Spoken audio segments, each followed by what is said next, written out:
पूज्य बाबा साहब डॉक्टर भीमराव अंबेडकर ने अपने आजीवन अथक संघर्षों के अनुभवों के आधार पर भारत को जो हर मामले में मानवतावादी बेहतरीन संविधान दिया है, तो उसका केंद्र में रही सत्ता के दौरान पहले कांग्रेस पार्टी ने और अब उसके बाद पिछले कुछ वर्षों से सत्ता में बीजेपी के नेतृत्व में चल रही एनडीए की सरकार के लोगों ने भी देश के करोड़ों देशवासियों के लिए व्यापक जन व देश हित में कभी भी इस पर अपनी पूरी ईमानदारी व निष्ठा से अमल नहीं किया है, बल्कि इन दोनों ही पार्टियों ने तथा इनके समर्थकों ने भी ज्यादातर अपनी अपनी पार्टी की विचारधारा, सिद्धांतों एवं अपने राजनीतिक स्वार्थ के तहत संविधान में समय समय पर काफी गैर जरूरी परिवर्तन भी कर दिए हैं, जिसकी देश में एकमात्र अंबेडकरवादी बीएसपी पार्टी कड़े शब्दों में निंदा करती है, क्योंकि देश के बहुजनों में से खासकर करोड़ों गरीबों, मजदूरों, किसानों, महिलाओं, छोटे व्यापारियों एवं अन्य मेहनतकश लोगों को यही लगता है कि शुरू में केंद्र व देश के अधिकांश राज्यों में भी काफी लंबे समय तक सत्ता में आसीन रही कांग्रेस पार्टी ने और अब बीजेपी ने भी अपनी अपनी सरकार की गलत नीतियों एवं जन विरोधी चाल चरित्र व चेहरे को छिपाने तथा लोगों का ध्यान उन पर से हटाने के लिए ही अब ये ऐसी चालें ही चलती रहती हैं, जिनका क्रम न केवल आज भी जारी है, बल्कि इन मामलों में अक्सर कांग्रेस व बीजेपी ये दोनों पार्टियां अंदर अंदर एक होकर आपस में ही मिली रहती है और इनकी सभी अपनी गलत नीतियों एवं कार्यक्रम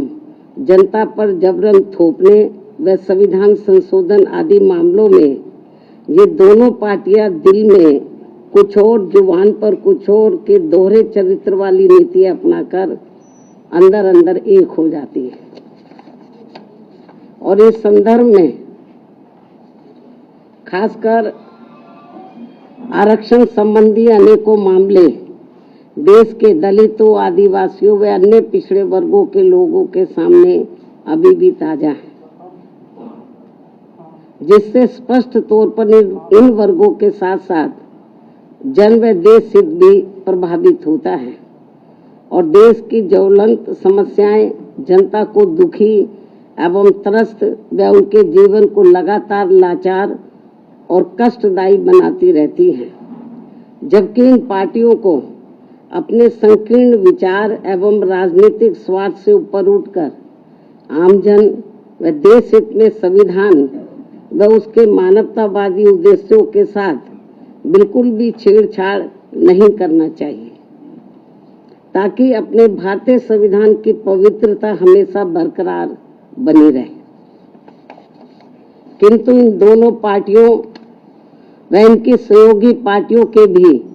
स्वभाव व कार्यकलापों आदि से साफ जाहिर होता है कि ये सभी पार्टियां अंदर अंदर आपस में मिलकर बाबा साहब डॉक्टर भीमराव अंबेडकर द्वारा निर्मित किए गए समता मूलक व अति कल्याणकारी संविधान को बदलकर इसे अब पुराने जातिवादी ढांचे में बदलना चाहती है, जिससे भारतीय मानवतावादी जनमानस व हमारी पार्टी कतई भी बर्दाश्त करने वाली नहीं है। वैसे भी भारतीय संविधान व उसकी उद्देशिका में जिन भी शब्दों का इस्तेमाल किया गया है वे देश की आत्मा को तृप्त करती हैं और जिन्हें काफी सूझबूझ, लंबे व गहरे सोच विचार के बाद ही देश में लागू किया गया है और अब उनके साथ किसी भी प्रकार का कोई और छेड़छाड़ करना ठीक नहीं है। बल्कि ये घोर अनुचित होगा। बीएसपी की ये इन पार्टियों को सलाह भी है, किंतु ये अति दुखद है कि देश को भारतीय संविधान के मामले में बार बार ऐसी अप्रिय परिस्थिति का सामना करना पड़ता है। और इस संदर्भ में बीएसपी को इन पार्टियों के विरुद्ध ऐसा लगता है कि अब हमें भी अपनी आवाज देश भर में जरूर उठानी पड़ेगी, बशर्ते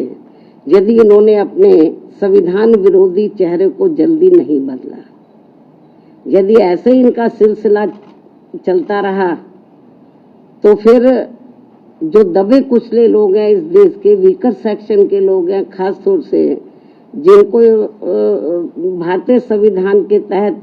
कुछ आगे बढ़ने का मौका मिला है, तो फिर इनको जरूर आगे आना होगा। इसके अलावा यहाँ मैं ये भी कहना चाहूंगी कि देश के कई राज्यों में आए दिन भाषा के नाम पर की जा रही राजनीति भी कोई ठीक नहीं है, जबकि संविधान की मूल भावना के अनुसार सभी भाषाओं को सम्मान देना जरूरी है। भाषा को लेकर बुद्धिजीवियों के बीच बहस होना तो कोई बुरी बात नहीं है, लेकिन इस मामले में सरकारों व पार्टियों के बीच किसी भी प्रकार का टकराव होना देश व जनहित में ठीक नहीं है। साथ ही वोटर लिस्ट में भी सुधार को लेकर जो किस्म किस्म की भ्रामक बातें कही जा रही हैं, तो उसे भी केंद्रीय चुनाव आयोग को अपनी स्थिति को जरूर स्पष्ट करना चाहिए और सभी राजनीतिक पार्टियों को विश्वास में लेकर इस कार्य को पूरा किया जाना चाहिए, ताकि इस अभियान का सही मुख्य लक्ष्य हासिल हो सके। जहां तक पिछले कुछ समय से देश में कई धार्मिक कार्यक्रमों को लेकर जो जातीय उन्माद, टकराव व हिंसा की स्थिति पैदा की जा रही है तथा कहीं जातिवादी मानसिकता के तहत खासकर दलित एवं अन्य उपेक्षित वर्गों के लोगों का जो शोषण, अत्याचार व उत्पीड़न आदि किया जा रहा है, ये भी कोई अच्छी बात नहीं है, बल्कि अपने राजनीतिक स्वार्थ की पूर्ति के लिए आपसी भाईचारा बिगाड़ने वाली वास्तव में संविधान की सही मंशा के विरुद्ध ये कार्य होगा, तो इसे लोग बर्दाश्त नहीं करेंगे, जिससे सभी को बचना चाहिए। साथ ही बंगाल सहित पूरे देश में अब कहीं पर भी हमारी महिलाएं पूरे तौर से सुरक्षित नहीं है, ये भी बड़ी चिंता की बात है। इस मामले में भी केंद्र व सभी राज्य सरकारों को जरूर ध्यान देना चाहिए। इसके साथ साथ देश में बीच बीच में हो रही आतंकवादी गतिविधियों को भी रोकने के लिए केंद्र सरकार को हमेशा सजग व पूरी तैयारी के साथ रहना चाहिए, ताकि अब आगे कोई भी आतंकवादी संगठन अपने किसी भी मकसद में कामयाब न हो सके। इसके अलावा इस समय पूरी दुनिया में जो कुछ चल रहा है, तो उस पर भी केंद्र सरकार को अपनी पैनी नजर रखनी चाहिए और इस मामले में कोई भी फैसला लेने से पहले यदि केंद्र की सरकार विपक्ष को भी गुड फेथ में ले लेती है तो ये बेहतर होगा। इन्हीं जरूरी खास मुद्दों के साथ ही अब मैं अपनी पार्टी की गतिविधियों के बारे में भी ये कहना चाहूंगी कि इस वर्ष सन 2025 के शुरू होते ही हमारी पार्टी ने पूरे देश में पार्टी संगठन की समीक्षा करने के साथ साथ इस दौरान सभी स्तर की कमेटियों के गठन करने की तरफ भी विशेष ध्यान दिया है। और इस संबंध में मैंने इस वर्ष 29 जनवरी को दिल्ली पार्टी केंद्र कार्यालय में और 2 मार्च को लखनऊ पार्टी प्रदेश कार्यालय में तथा पिछले महीने दिनांक 18 मई को पुणे दिल्ली में पार्टी की ऑल इंडिया की बैठक बुलाई थी, जिसमें उन्हें जरूरी दिशा निर्देश भी दिए गए, जिसकी काफी कुछ जानकारी मीडिया बंधुओं को भी मेरे ट्वीट व प्रेस नोट आदि के जरिए मिलती रही है, जिन्हें मैं यहाँ फिर से दोहराना नहीं चाहती हूँ। इतना ही नहीं बल्कि इस मामले में यूपी व उत्तराखंड स्टेट की तथा अन्य राज्यों की भी बीच बीच में दिल्ली व लखनऊ में भी अलग अलग से मेरी बैठकें होती रही हैं।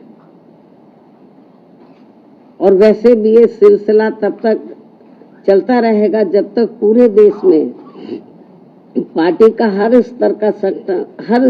संगठन सही से बनकर तैयार नहीं हो जाता है। इसके बाद फिर देश के सभी राज्यों में समय समय पर होने वाले विधानसभा आम चुनाव में तथा आगे चलकर देश में होने वाले लोकसभा आम चुनाव में व राज्यों में भी होने वाले स्थानीय चुनावों आदि में भी पार्टी की विचारधारा एवं सिद्धांतों के तहत ही पार्टी व मूवमेंट के हित में आगे की रणनीति भी तैयार की जाएगी। कहने का तात्पर्य यह है कि हमारी पार्टी इस समय पूरे देश में अपनी पार्टी के जनाधार को मजबूत करने में पूरे जी जान से लगी है और दूसरी पार्टियों की तरह अपनी पार्टी व मूवमेंट की गतिविधियों को अधिकांश मीडिया व शोबाजी आदि तक की सीमित नहीं रखती है, बल्कि उन्हें जमीनी हकीकत में भी अमल में होते हुए देखना चाहती है। इन्हीं जरूरी बातों के साथ ही अब मैं आपका धन्यवाद अदा करती हूँ। जय भीम व जय भारत। अब आखिर में यदि आप लोग संबंधित मुद्दों के संबंध में कुछ और पूछना चाहते हैं तो आप एक एक करके सवाल पूछ सकते हैं, वरना मैं आपसे यही रजा लेती हूँ। धन्यवाद। उसका जवाब मैं दे चुकी हूँ। जनरल अकेला इटावा नहीं, पूरे देश में ऐसे आए दिन काफी घटनाएं हो रही हैं, उसका जवाब मैंने दे दिया है। और पूछो।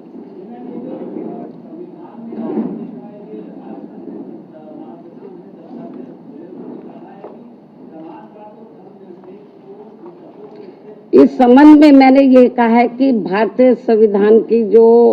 मूल भावना उद्देश्य है, जो भी कुछ प्रस्तावना में जो भी कुछ अंकित किया गया है, दर्शाया गया है, उसको ध्यान में, उसके साथ कोई छेड़छाड़ नहीं होना चाहिए। अब आरएसएस के लोग क्या कहते हैं, बीजेपी वाले लोग क्या कहते हैं, कांग्रेस के लोग क्या कहते हैं, मुझे उसके बारे में कुछ नहीं कहना। लेकिन भारतीय संविधान के साथ यदि किसी भी प्रकार का